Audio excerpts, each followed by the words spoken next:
ठीक। तो इंग्लिश को पढ़े कैसे, लफ्ज़ से लफ्ज़ यानी अक्षर से अक्षर यानी कि लेटर से लेटर, वर्ण से वर्ण कैसे मिलाएं। ठीक, तो उसके लिए कुछ रूल्स होते हैं। जैसे ई को क्या कहते हैं, ई भी कहते हैं, ए भी कहते हैं, आ भी कहते हैं, और ई साइलेंट भी रहता है। इसी तरह हर एक शब्द अक्षर के साउंड होते हैं अलग अलग। जैसे अभी हमने बताया, जैसे पी है तो इसका साउंड क्या है, पा।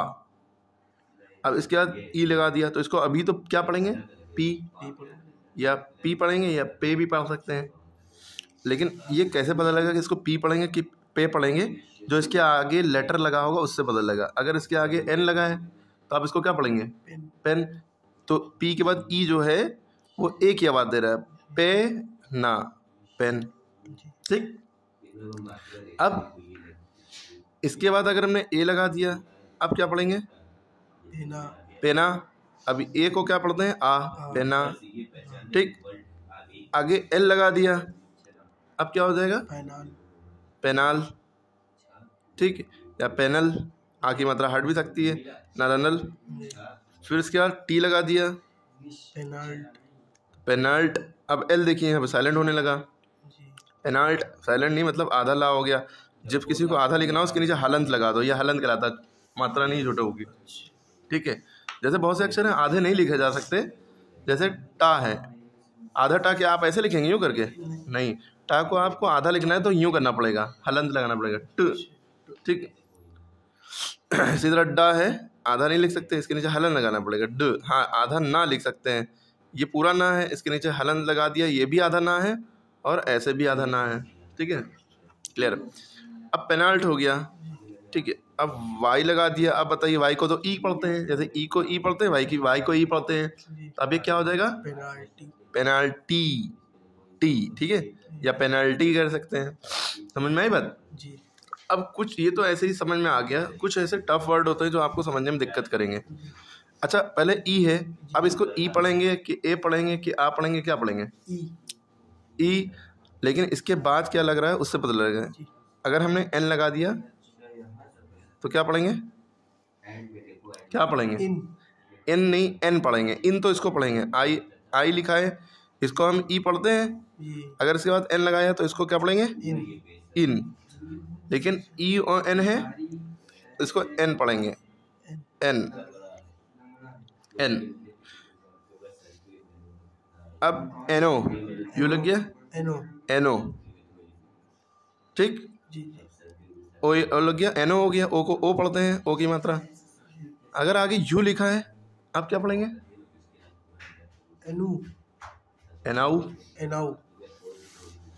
ठीक है, अब इसका मामला थोड़ा ए नाउ ऐसे हो गया, एनाउ। ठीक, जी लग गया, अब क्या पढ़ेंगे, जी को गा पढ़ते हैं, एनाउग, इनाउग। अब एच लग गया, अब क्या पढ़ेंगे, इनाउग। अब आप सोचेंगे सर जी एच को तो घा पढ़ते हैं, जी एच को क्या पढ़ते हैं, हाँ। तो एनाउग ना करके यहाँ पे गा काट के घा कर दो, एनाउग। लेकिन ये गलत है। अब इस केस में ये गलत हो गया। अब इसका अलग प्रोनाउंसिएशन है जो सबको याद होना चाहिए। ठीक है, अब वो क्या समझना है आपको, ओ यू जी एच जब एक साथ आते हैं, क्या, यू जी एच, इतने लेटर्स एक साथ जब आते हैं, ओ यू जी एच, तो इनको फा पढ़ते हैं। क्या पढ़ते हैं, फा। क्या पढ़ते हैं, फा। अब ये याद रखना पड़ेगा। तो अब इसको क्या पढ़ेंगे, ए एन, इतना तो एन हो गया, इसको फा पढ़ेंगे, एनफ। एनफ माने काफ़ी होना, सफिशिएंट। ठीक है, ये कुछ सीखने को मिला, एनफ। देखो लेटर जब मिला रहे हैं तो पहले कुछ का कुछ पढ़ रहे हैं, बाद में धीरे धीरे बदलता जा रहा है। अब कुछ चीज़ें ऐसे याद रखनी पड़ेगी। अब इसी तरह एक वर्ड और देखिए, जैसे ये डी है, डी को डा भी पढ़ते हैं और डा भी पढ़ते हैं। अब अभी इसको क्या पढ़ेंगे, डा। इसके बाद अगर आ गया ई, आई की मात्रा, सॉरी आई आ गया, तो इसको क्या पढ़ेंगे, डी। डी या डाई भी पढ़ सकते हैं। वैसे डी और आई जब भी लिखा है तो इसको डी नहीं पढ़ेंगे, इसको डाई पढ़ेंगे।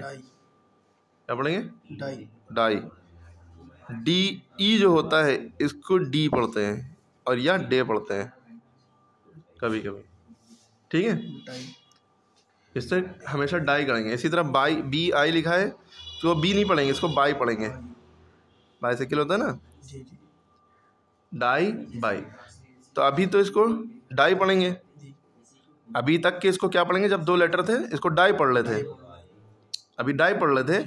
लेकिन जैसे ही इसमें हमने सी ऐड किया, अब डाई ना पढ़ के इसको क्या पढ़ेंगे आप, डिक। डिक। देखिए जैसे ही एक लेटर अगला लेटर आया वैसे इसका प्रोनाउंसिएशन बदल गया, जी डिक। ठीक, अब टी लग गया तो क्या पढ़ेंगे इसको, टिक। डिक्ट। डिक्ट। डिक्ट है, आधा का हो गया, डिक्ट। अभी सी पूरा था, अब आधा का हो गया। सी को का पढ़, सी को सा भी पढ़ते हैं, सी को का भी पढ़ते हैं। सी को सा कब पढ़ते हैं, जब सी के बाद ई आए, सी के बाद आई आए और सी के बाद वाई आए, तब तक के सी को सा पढ़ते हैं। जैसे C E double L cell, C I T Y city. देखो सी को सा पढ़ रहे हैं ना, C Y C L E cycle, cycle. ठीक है, लेकिन सी को का पढ़ते हैं, जैसे सी के बाद ई आई वाई में से कुछ ना हो, ना ई हो ना आई हो ना वाई हो, ए हो, तो सी ए टी कैट। अब सी को क्या पढ़ लें, कैट। ठीक है, सी को क्या पढ़ लें, कैट। अभी देखिए सी को क्या पढ़ लें, सा। तो चलिए वो अलग बात है। सी को यहाँ पे भी का पढ़ेंगे क्योंकि सी के बाद ना ई है ना आई है ना वाई है, टी है, तो सी को सा नहीं पढ़ के का पढ़ेंगे, डिक, डिक्ट। अब इसके बाद टी के बाद ए आ गया, डिक्टा हो जाएगा। क्या हो जाएगा, डिक्टा। ए को आ पढ़ते हैं ना, ए को ए ज़्यादातर पढ़ते हैं। जैसे ए फॉर एप्पल होता है ना, ए को ए पढ़ते हैं। ए कैसे लिखते हैं, ए में एक मात्रा लगाएंगे तो ए, लेकिन किसी अक्षर पे मात्रा लगाते हैं ए की तो 2 मात्रा लगती हैं, लेकिन ए के ऊपर जो मात्रा लगती है ए, इसको ए पढ़ते हैं। चलिए, तो इसको डिक्टाए कहना चाहिए या डिक्टा कहना चाहिए, लेकिन यहाँ पे डिक्टे कहेंगे। डिक्टे। ठीक है, अब टी लग गया, डिक्टैट हो गया। अब डिक्टैट हो गया, अब क्या पढ़ेंगे, डिक्टैट नहीं पढ़ेंगे अब फिर डिक्टेटी पढ़ेंगे, टी आई टी, डिक्टेटी, टै हट गया, फिर ओ लग गया। अब डिक्टेटियो, टियो, डिक्टेटियो, लेकिन आप डिक्टेटियो नहीं पढ़ेंगे, डिक्टेटियो, छोटी की मात्रा लग जाएगी, डिक्टेटियो। एन लग गया, डिक्टेटियोन। अब एन ऐसे होना चाहिए, डिक्टेटियोन, लेकिन यहाँ पे जैसे एनएफ में मामला था, ओ यू जी एच को फा पढ़ते हैं। ठीक है, और ये सब चेंज हो जाता है एन एफ, है ना। इसी तरह टी आई ओ एन जब साथ में आ जाए, जब तक कि टी आई है तो कोई नहीं, ओ है तो कोई नहीं, एन जैसे ही आ गया तो पूरा एक शब्द बन गया, और इसको हम पढ़ते हैं शन। तो ये सारी बातें फेल, यहाँ तक तो सही है, डिक्टे तक, यानी कि डिक्टे, यहाँ तक तो सही है। टी आई ओ एन को शन पढ़ेंगे, क्या पढ़ेंगे, डिक्टेशन।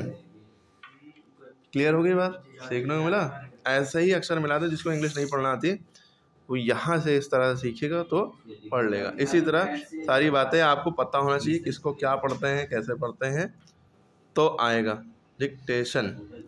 अब देखिए एक वर्ड है एफ ए, इसको फा पढ़ेंगे ना आप, एफ को फा, ए है तो यहाँ पे फा हो जाएगा, फा में आ की मात्रा, या तो फा में आ की मात्रा हो गया फा, या फा में ए की मात्रा फे। लेकिन यहाँ पे फा में फा के बाद ए है तो न फे न फा, इसके बाद कुछ और लगा हो तो पता चलेगा। अभी तो फा और फे दोनों पढ़ रहे हैं। एस लग गया तो आप ए, इसको ए पढ़ेंगे आप, न फे न फा, फा में ए की मतलब फे सा, फैस, है ना। लेकिन इसके बाद एच लग गया, अब इसको क्या पढ़ेंगे, ये सा जो है शाह बन जाएगा, फैश। आई हो गया फैशी, ओ हो गया फैशियो, ठीक है, ना हो गया फैशियोन, ऐसे लगेगा ना, लेकिन नहीं। अब देखिए यहाँ पे भी फैशियोन नहीं होगा, अब S H I O N जब साथ में आते हैं तो शन बन जाता है। जैसे डिक्टेशन में टी आई ओ एन शन होता है, वैसे S H I O N शन बनता है। ठीक है, तो इसको क्या पढ़ेंगे, फै, यहाँ तक तो फै पढ़ा, शाना शन। क्लियर है। इस तरह से वर्ड आपने मन से सोचिए, जहाँ पढ़े, जो सीखना हो, जो वर्ड ना समझ में आए उसके लिए कमेंट करें। ठीक है।